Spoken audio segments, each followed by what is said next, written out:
This is Gus Summers, and you're watching In-Show Celebrities. This is the time I take every Monday to talk about some of my favorite films and actors. This week, we have another great movie star of Hollywood, Mr. Chris Evans. This fine actor comes from a large family in Boston. His father is a dentist. His mother is an artistic director for a youth theater group there in Boston. While growing up, he really enjoyed the arts, and after high school, he decided to move to New York and enroll in the Lee Strasberg Theater and Film Institute. And after finishing that, he would go on to Hollywood to pursue his movie career. He would get co-starring roles in some teen movies, such as Not Another Teen Movie and The Perfect Score. And after those, he would then get the lead in a film alongside an Academy Award winner. The movie, Cellular. The Academy Award winner, Kim Basinger. But from there, he would go on to star in other Hollywood independent and studio films.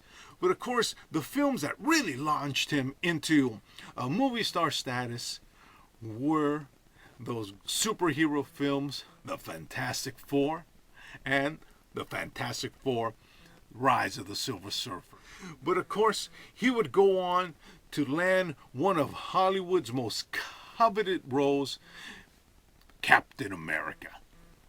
But of course, his film career includes so many other great films that really establish him as not only one of these superhero actors, but also a very fine dramatic actor.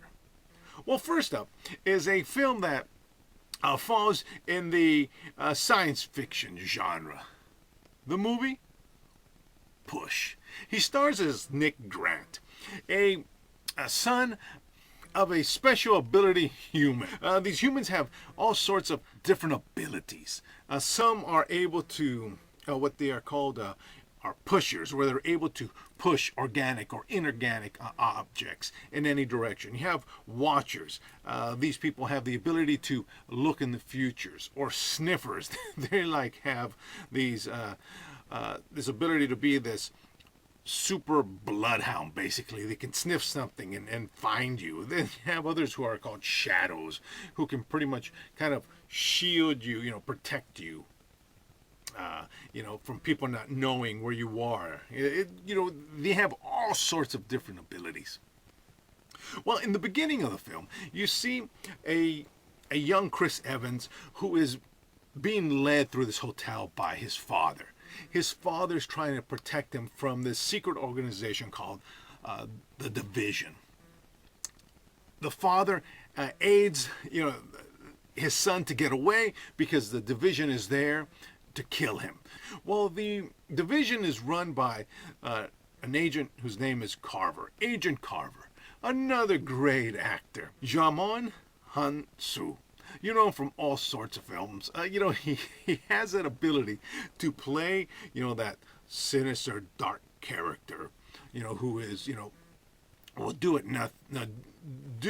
will do anything to, basically stop at nothing to get the job done. So in the beginning of the film, you see him kill Chris Evans' father. And then, you see, Chris Evans 10 years later. But you have not just his story, but you have these other stories intertwined because these characters all converge to, help stop the Division. For instance, in the beginning of the film, you also see Jamon Han-soo in an institute, looks like a hospital. And you see him looking at this patient, and this doctor's telling him, should I inject this person? He's all, yes, inject her. While that's going on, you see this other person kind of walking down this hallway and drops a marble. And then you follow this marble all through the hallways as you see Jamon Han-soo looking at the doctor injecting this patient. The patient ends up being another character in the film. Her name is Kyra. Camille Bell. So the doctor injects her. She starts to convulse because she has this, she also has special abilities. They think they killed her, but she actually is able to take the strain of this medication and is able to free herself. And now she's running through the hospital trying to get away, and they're trying to capture her. Well, you see the marble kind of following, you're following the marble through the hallway, and then it gets to a door, and you think the door is going to close, but it gets stuck, and then she comes, pushes the door, and the marble falls out of the way, and because of the marble, she's able to escape. So there are things like that that happen. Everybody who has special ability is trying to, help everyone else to find this suitcase that has some information that no one knows what it is. You kind of learn that along the way. So Kyra escapes, and then we go back to Chris Evans. He's somewhere in China, I think Hong Kong or somewhere, and he lives in this little rundown apartment. It's dreary. It's ugly. He's not doing well. You see him try to use his powers to win a gambling game. He messes up. He goes back, but then you find that there are those sniffers, those bloodhounds there, waiting for him, and they're asking him questions.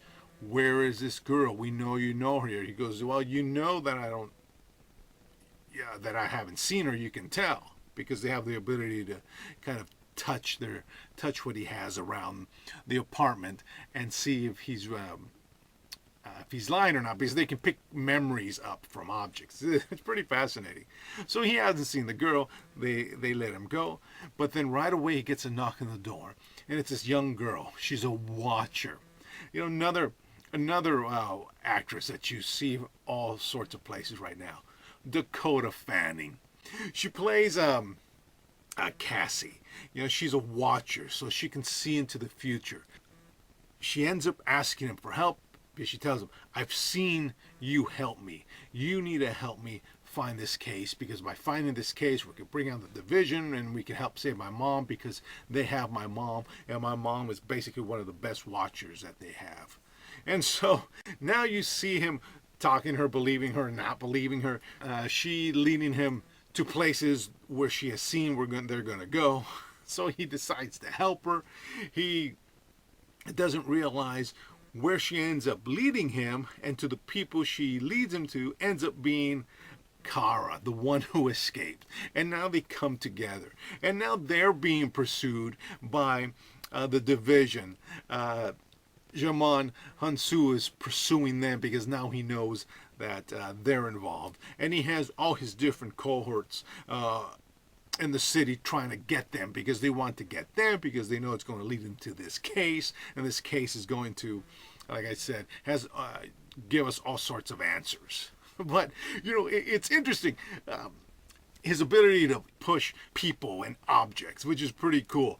And then you see her, Dakota Fanning, being able to see in the future, which is really cool. And you see everyone else has different abilities. But, it's a good film.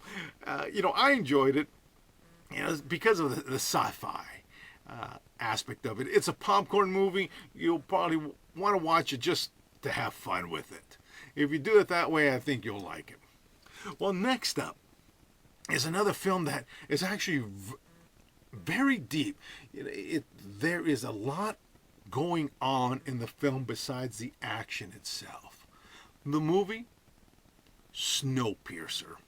He plays Curtis Everett. He's part of this caste system along this train that's moving around the world after a catastrophe that's befallen the earth. They were trying to take care of global warming, and what they did was they ruined the atmosphere, so now it's perpetual ice age. And so the Snowpiercer is traveling the globe on this railroad, and each car of the train is a different aspect of society. If you're in the back of the train where Chris Everett is,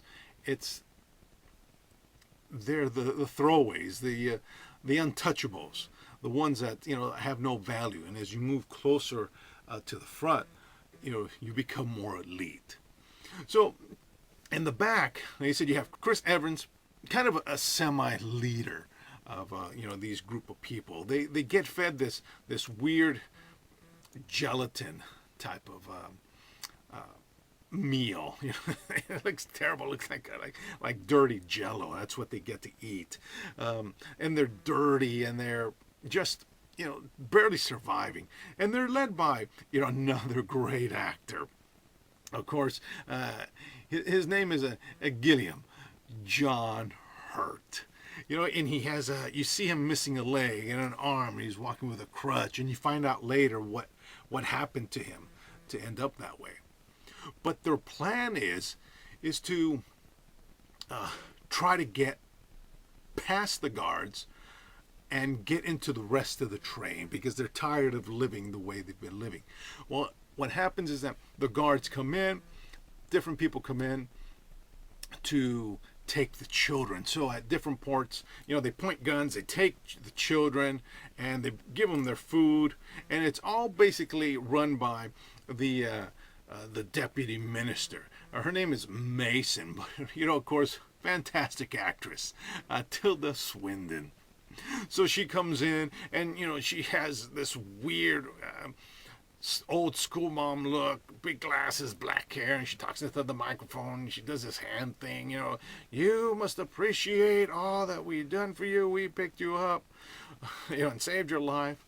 Well, it's basically an oppressed society, at gunpoint, they're forced to obey. Well, one day they're basically done. They're going to storm the guards, but they're saying, during the last rebellion, they don't have any more bullets. So no one's really wanting to test it. Chris Evans just charges, gets the gun, gets one of the guards' gun, points it to his head, and pulls the trigger. Nothing happens, and they know, okay, they have no ammunition, so everyone charges and, gets the guards. They beat them and, kill some of the guards. And they take Tilda Swinton as hostage. And their plan is to free someone who basically designed the train so he can open the doors between each cart. And another great actor. He's a foreign actor. So, but he does a great job, and I love how he only speaks his language, and you have English, and they're talking to each other. I love the great characterization. His name is Min Soo. He's Song Kang-ho, and he's the one that is able to program the doors and everything and open it. And then you have his daughter, Yana Gohan Sung, where she can, she's a clairvoyant. She can see into the future and see what's happening. So, as they go along, they encounter, different obstacles. At one point, there are a bunch of guards with hatches that they have to get past. And then they get to different compartments where it's like decadence, debauchery, all sorts of things, people partying and, extravagance, the food. I mean, it's horrible. A great representation of how a society that breaks down and it's force its citizens either to be poor and allows other ones just to be rich just because it reflected wonderfully in this film. You can do a great sociological study of culture from this film. But I know you like it if you watch it, especially if you watch it in that context. I know you really like it. But of course, these are just some of the films that he's done, and we know that he's going to be doing so much more. This film in particular, Snowpiercer, shows that he really has an ability to be an actor. Well, that's what I got for you today. Hey, this is Gus Summers, and you've been watching In-Show Celebrities. This is the time I take every Monday to talk about some of my favorite films and actors. Don't forget to visit us every Thursday at theinshow.com from 1 to 2 p.m., where I host The In-Show, and I bring on sorts of celebrities and guests. Of course, look for us on Facebook, Twitter, YouTube, LinkedIn, Pinterest, Flickr, Instagram, all those great social media sites. And as always, ladies and gentlemen, Gus has left the building.